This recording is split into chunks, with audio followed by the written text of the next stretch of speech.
Sifter for the ear.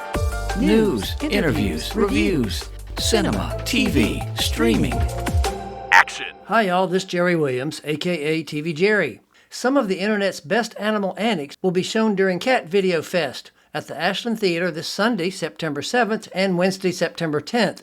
The 75-minute family-friendly highlight reel is only going to be shown in theaters, and a portion of ticket sales will benefit Alex Foster's Kitten Rescue of Mechanicsville. I'll have a link on the webpage for this show at tvjerry.com. Meanwhile, the Diamonds series Movies in the Outfield will screen Field of Dreams this Friday night, September 5th. We're going to head down the Sierras and cross over mountain passes and have this amazing journey for hundreds and hundreds of miles. That was Will Turner describing some of his plans in the trailer for the new documentary Sierra 14, where he swam, biked, and ran 914 miles in a personal challenge. Joining him today is the film's director, Ryan Duggar, and the film will have its Virginia premiere at the Byrd Theater at 2 p.m. on Sunday, September 28th, as part of this year's Richmond International Film Festival. On today's interview, they'll talk about this incredible achievement and the grueling process for Will and the film crew. Sifter Review of the Week.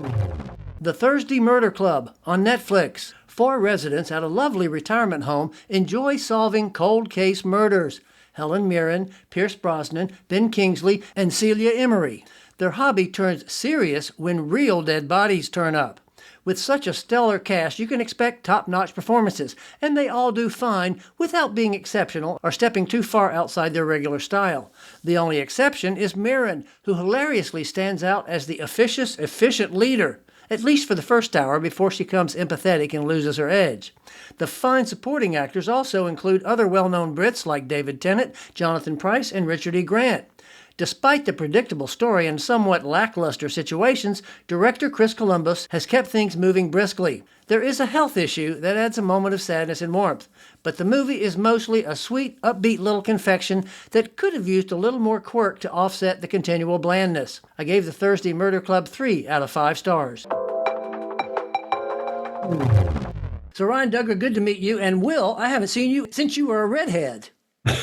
Really? And I have to remember, because I live on Monument Avenue, and I remember the marathons, and you were running it with a group of other people, all in pink tutus. We did that one year, yes. What was that about? My company at the time was Dancing Elephants Achievement Group, so we decided to kind of dance our way down Monument Avenue for the 10K, so it was a lot of fun. We had elephant snouts and ears and tutus and the whole gambit. Yeah, it was pretty crazy. So what started you running? Was that your beginning, or did it start before then? I've been running off and on most of my adult life with some highs and lows along the way, for sure. I considered myself serious into running when I started doing marathons probably about 25 years ago. Ryan, how did you meet Will, and how did you decide to make this documentary? So my good friend, Craig Brown, he owns this race company, Mammoth Endurance. And Will has participated in a few of Craig's races. And, you know, me and Craig were talking. We were throwing around a lot of ideas on stories and having me come and capture media for him. So I started coming to the races, doing a lot of photo shoots, some video content for him. We started really digging into the storytelling part, and that's something I wanted to do more of. So we did a short documentary, The 500 Project, which was kind of a spur of the moment thing that happened that later sparked, hey, maybe this is something we can dive into a little deeper. He told me about Will, kind of what Will was heading towards. And I know that they had some talks. And so I was introduced to Will from Craig, and he had already had a history, you know, knowing about Will and kind of his race history and what he was going after. So that's when I met Will and heard what he was attempting. I was like, okay, this is a story right here. We got to really dive into this and explore it. What'd you think first, Will, when they came to you and said, we want to make you famous? Put you in a movie. Well, you know, I mean, actually, it was interesting because they came to me and said, you know, I'm not sure if this is for you or not. And I was certainly curious, but I wasn't, you know, sure what it would take as far as, you know, how the filming would go and all that sort of stuff. But we had a call about it and just kind of all agreed that it'd be a fun project to do together. So fun? I don't know if that's the right word after having seen it. Grueling. Painful. There you go, painful. There are highs and lows for sure. Now, why is it called the Sierra 914? It's called Sierra 914 because it's done in the Sierra mountain ranges, the Sierra and the Eastern Sierra ranges. And 914 miles is the distance that I traveled via swimming, biking, and running. And how many people have done this besides you? Nobody in this kind of location and this elevation. So it was definitely a solo event. But usually when there are longer ultra endurance triathlon races, Right. like this was, they're usually done on flat courses because the miles alone are enough to scare most people away. Sure. Add 6,000 to 9,000 feet of elevation and 40,000 feet of climbing, and it's not a popular sport. So why did you decide to do that instead of just doing it on a flat course? I was looking for something that would be, well, I have to back up a little bit. We weren't planning to do the course as it was laid out. That kind of came kind of late in the process. We did want to do something in an epic background and not just on a loop course. And we had decided that we were going to do it in the Tetons, where we'd have the majesty of the Tetons behind us, but we could also navigate a relatively flat course, but at elevation. Yeah, we were working for a long time on plans to shoot this in the Tetons. Well, the more planning we've got into it, the more the permitting process we got into, we realized it just wasn't going to happen, especially with the small crew we were going to have. We were going to need to fly drones and have drone coverage because he's always on the move. This film was going to be a challenge. We knew to cover everything, especially someone who's going almost 24/7, and we have a very small crew, a very limited budget. So how are we going to do it? Well, drones was going to be one of the main ways to be able to make sure we've always got a camera on Will. So we had to pivot, and we pivoted kind of late in the process. And we said, Will, we can push this out much further than you want to, maybe even, the next year. And he didn't want to do that. He was trained and ready, and we didn't want to do that. We wanted to dive in. But we said, we've got to figure out this location, and we've got to figure it out pretty quickly. And him and Chris, they got together and talked and came up with a route that I think is probably the coolest, hardest route they could have come up with.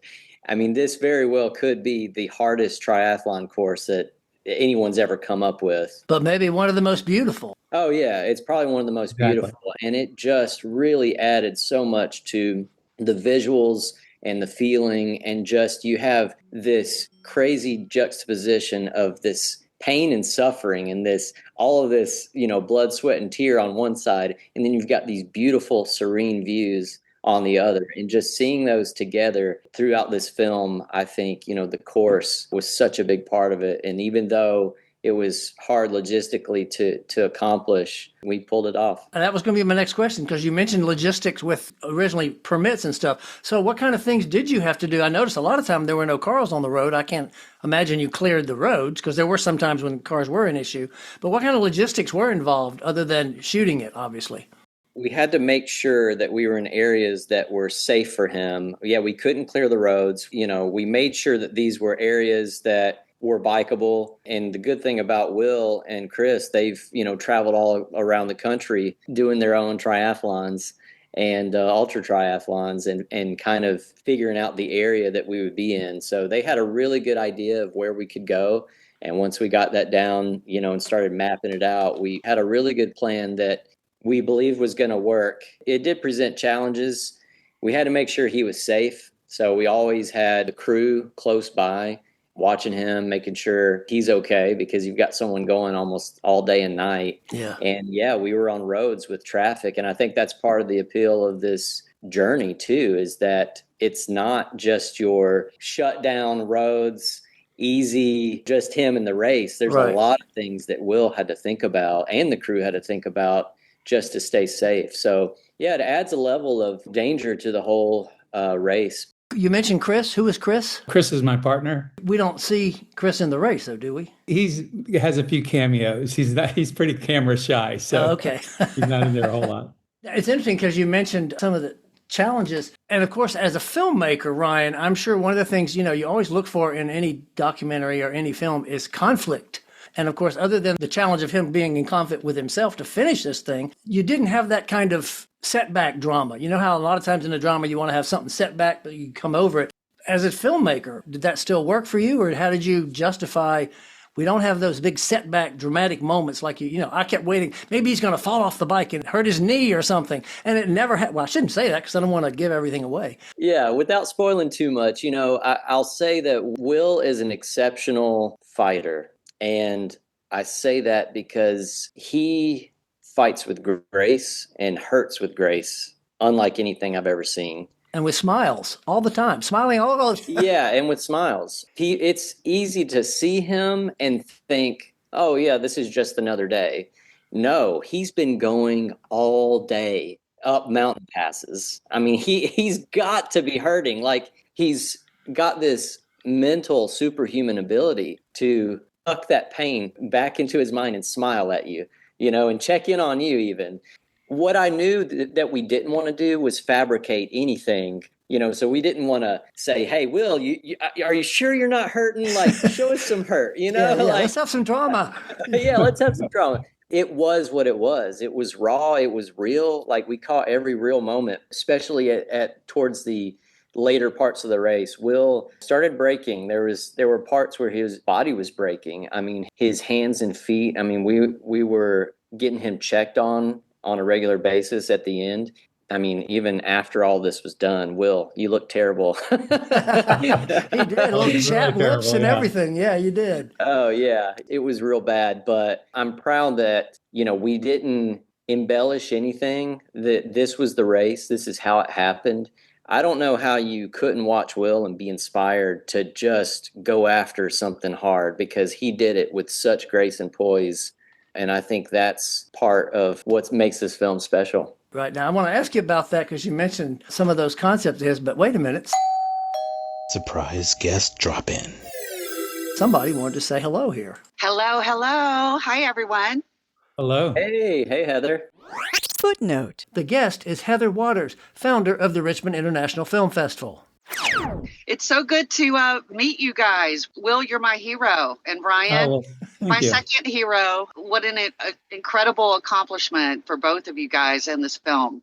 Thank you. Thank you so much. Thank you. We're honored and so happy to be premiering it here in Richmond. So, yeah, it's going to be great. It's really exciting. And Will, I have heard great things about you, but didn't know you were in Richmond until Ryan brought this film to us. So we always love having the local tie-ins. And outside of that, you're like a global phenomenon. You guys are amazing, really, truly. I was so inspired by the film. Well, thank you, Heather. Appreciate it. And it's great to call Richmond home, and it's great to be part of your film festival. It's really special for us. So that's a good segue. Tell us about the festival, Heather. What else is going to be going on this year? We've got a packed 6 days. So we start off Tuesday, the 23rd at the Bird, and we always have our VIP opening night reception, and we kick it off with the film Omaha. We got special guests coming in, rolling out the red carpet, of course. And then it's just 5 more days, Wednesday through Sunday, of films at Bowtie Cinemas and the Bird. I think our count right now is right around 170, and they're from all over the U.S. and about 20-something countries. And then, of course, for those who have been to RIP, you know that we have a very strong music tie-in. So we live music going on 5 nights over at Reveille, also Vagabond on Wednesday nights. So I know, Will, you're going to be here because you live here. Ryan, you coming in?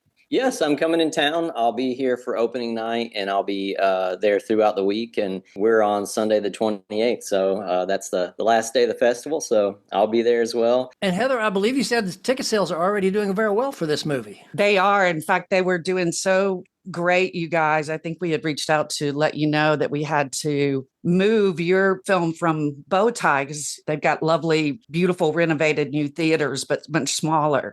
We moved you all over to the Bird Theater. Oh, great. Congratulations. Yeah, exciting. What year is this? How many years? This is our 14th annual. Oh, hard my to Lord. believe. Okay, Yeah. it is hard. Well, congratulations, and thanks for coming in to say hello to Ryan and Will. Thank you so much, Jerry, Ryan, and Will. We look forward to seeing you soon. Thanks, Heather. We look forward to. Bye-bye. I want to go back and ask you, because before Heather came on, you just mentioned Will's grit and determination. Grit is a word that's used. Live your bold is used. Some of that comes from your background in your business. Is that correct? In your career, Will? Is that right? Yeah, I've done a lot of training and development work throughout my career. And the piece that I really love, whether I'm working with sales teams or leadership teams or that sort of thing, is also getting into the mindset piece where you really have to look at perseverance and grit and resilience and those sorts of traits.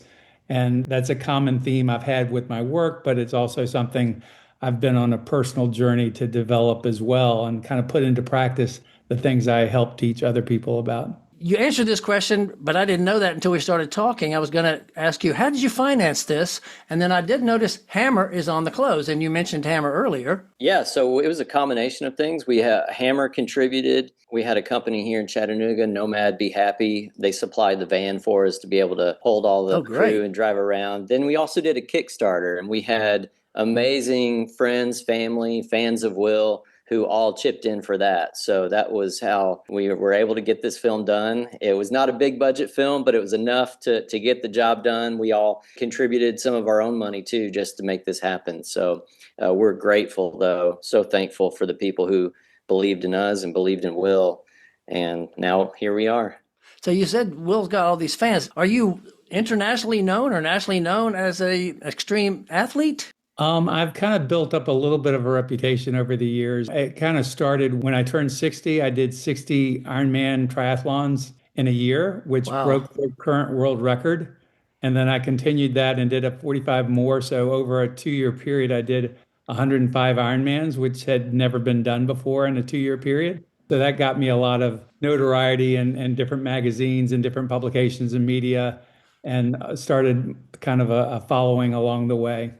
Yeah. So, Will, there are several times in the movie where it takes a break and talks about the dedications you make to cancer survivors and to other friends. Why was that important to you? Whenever I do these big, what I call these BHAGs, these big, hairy, audacious goals, I like to have a purpose behind them besides me doing something crazy. I formed Live Your Bold a number of years ago to help me kind of channel some of my energy and purpose in these endurance events. And I am supported by a lot of people, and I know a lot of people have struggles that are much bigger than mine, that are mostly self-induced. And so I've always looked for ways to honor those people that I've had contact with or that I can help along the way. And so in this particular journey with Sierra 914, I wanted to kind of pay tribute to some people that had fought cancer. Some of them had fought and beat cancer, and others had struggled and lost, passed along the way. And I just thought it was nice to remember them. And it gives me something when I'm out there, even though the crew is close by. I'm pretty much solo out there on myself with my own thoughts. And I think about those people who have given so much and have fought so hard, and it gives me inspiration to push forward. So I just like to honor them in that process. So that perfect segue to my next question, because I said, he doesn't have headphones on. He's not listening to music. I only swim 30 minutes 3 times a week, and I've got headsets listening to music. How do you cope with not having anything to keep you occupied except just where you're going? Yeah, I'm a very much a old school athlete in the sense that when I started doing competitions, you weren't allowed to wear headsets. And that's because they didn't have them yet, Will. It was that long ago. You're right. They didn't have them then. They do have them now. But I'm a purist in the sense that headsets are great for distracting you and actually helping you. I consider it a little bit of cheating for myself. So I don't want to give myself that edge. I just let myself be present in the moment, whether that's in a struggle or on a high. I want to be able to really experience it all. And so there's nothing in my head but my thoughts. And there's plenty of those to keep me busy. So, Ryan, a couple of things. Logistically, you lucked out pretty much. The weather was almost perfect the whole time. You did have a few setbacks. What were the challenges for you and your crew? Because you said you were following him, obviously, the whole time. You didn't shoot 24/7. Did you? Did you like shoot for a couple hours and take a break? Or did you follow the whole, anytime he was out, you were shooting?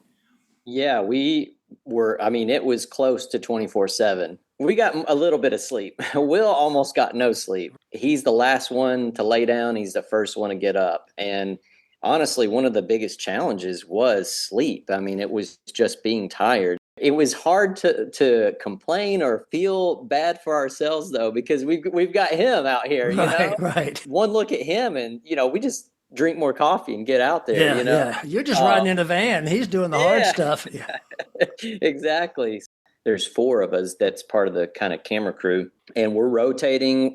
Two of us are always having a camera or a drone out. We did have a third that was rotating in it with a drone, and then one driving pretty much. And yeah, we were going. We didn't want to miss anything that happened. So we're talking 20 hours a day, sometimes less, sometimes more, depending on what's going on. But it's a lot of shooting. It's hot. It's outside, but we did luck out on the weather for the most part. At night, it's cold. Middle of the day, especially when we were in Mammoth Lakes at the end of the race, it got real hot, and his lips are burned. All of us are burned, but our necks are burned. There's a lot of things in the film you don't see. You don't see all the bugs biting Will at night and him having to go through that. So yeah, there was a lot of challenges, but man, it was fun and something I'll never forget as far as the process goes. Just a little technical question. When you're shooting the drone footage, did you have to stop the van and let somebody out to do that? You couldn't be controlling a drone while you were moving forward, could you, in the van? Yeah, we actually did that part of the time. Wow, okay. Yeah, part of the great thing was some of the route we're on some roads, where we're close to BLM land and it's real open and there's no traffic, and we've got stretches that we could drive and he could be on his bike and we don't see anybody. And so we can get the drone out, fly it, and we'll follow the drone. So there were several times where we did that. It was much easier when we weren't doing the bike. The bike was the biggest challenge to film because he's on the move, right, and he's not stopping. And so we always have to be able to pick up and go. So we've got someone rotating all the batteries and memory cards, and just having to keep that going for 20 plus hours in a day is extremely difficult while you're moving, Yeah. So yeah. having to do that, it was tough. But once we could set up camp, it made things easier, like on the run where we're all set up, in the desert there. And we've got kind of everything in a place and can work from almost like a desk. And you didn't mention you also had some underwater photography. Not a lot, but you did have some underwater shots. Yeah, that was a challenge, but Lake Tahoe is so beautiful and crystal clear. I mean, how can you not shoot underwater a little bit? It's Yeah. one of the most beautiful places to shoot. Will, what was that like for you? I mean, obviously it was great for you to have that support, knowing those people were there with you the whole time. But was it ever distracting, or were you ever conscious of the camera and, I've got to look good for this, or I got to smile, which you do so much, or did you just pretty much forget they were there after a while? I definitely got used to them being there, and it became almost a non-thing, but I always knew that they were there. I always could hear the little buzz of the drone or something. It was just ever present. And Ryan had told me beforehand, when we were first talking about the project, he's like, how are you going to be able to handle having a camera in your face all the time?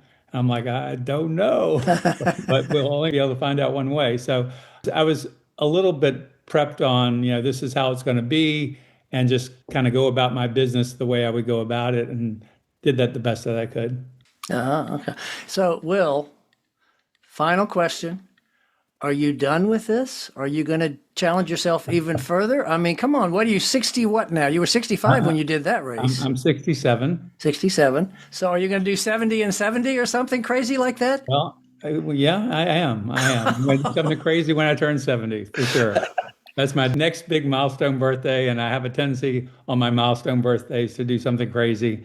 And so I've definitely got a few things in the works that I'm thinking about. So I've got a few years to figure it out, but I definitely have some more goals in front of me. Ryan will probably be calling again, saying, maybe we should shoot this one too. That's right. So what is next for the film itself? After, obviously it's going to be playing here, but what is the plan after that with? Yeah, so the film is hitting film festivals, and I'm excited to announce that we now have 4 official selections. So, this is real early in the process. Richmond's going to be our theatrical world premiere, so we're very excited that that's Will's hometown as well. We also are going to have a world premiere virtually at the Boston Film Festival. So we officially got that selection as well. And then also excitingly, we got accepted into the Newport Beach Film Fest. And yeah, we're getting this film out everywhere we can. There's another film festival here in Tennessee, the Franklin International Indie Film Festival, that it will also be in October. So trying to get as many eyes and ears on the film as we can. Are you going to try to, at some point, try to get distributed, maybe on one of the streaming services or something? We would love to, especially it's such a unique film in that it's an action sport almost, but it's something way different than what you normally see. You know, even just triathlons, this is an ultra triathlon to the extreme. Right. And at 65 years old, you just don't see anyone doing anything like this. So it's a perfect film, I think, for certain streaming options. And I'm really hoping that we get that attention and someone eventually picks it up and gets it out there to the world. That would be our dream there. And Will, I'm going to let you have the final word. What would you like to say about this project and the experience itself to inspire us? To inspire you.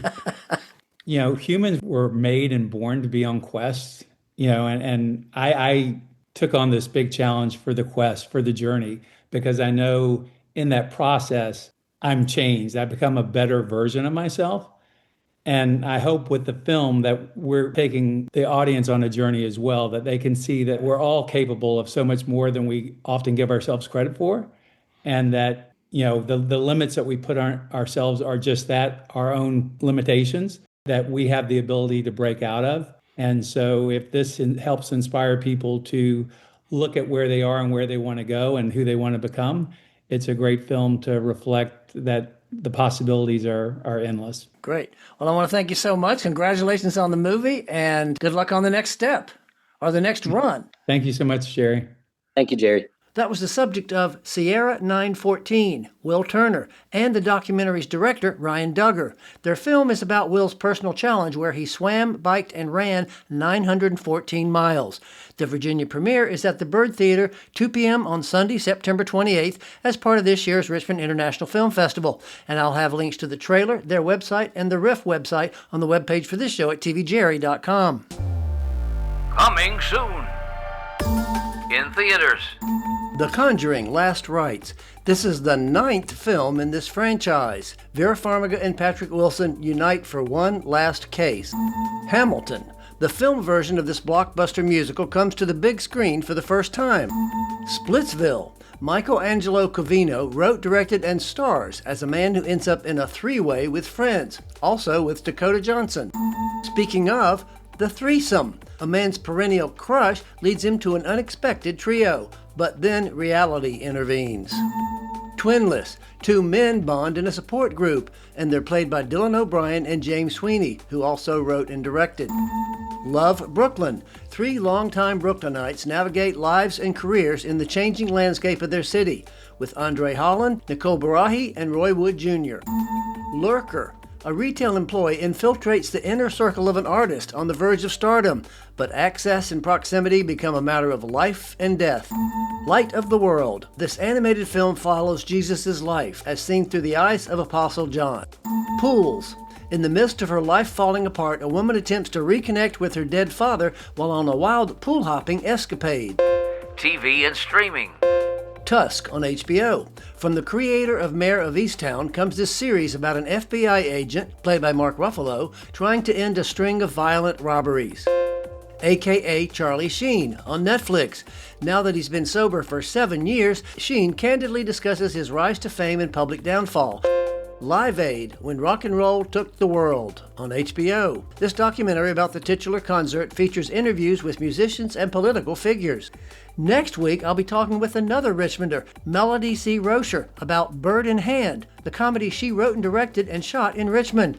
It's also playing at this year's Richmond International Film Festival. This is Jerry Williams. Thanks for listening. For more Sister, including literally thousands of reviews, Visit tvjerry.com. That's a wrap.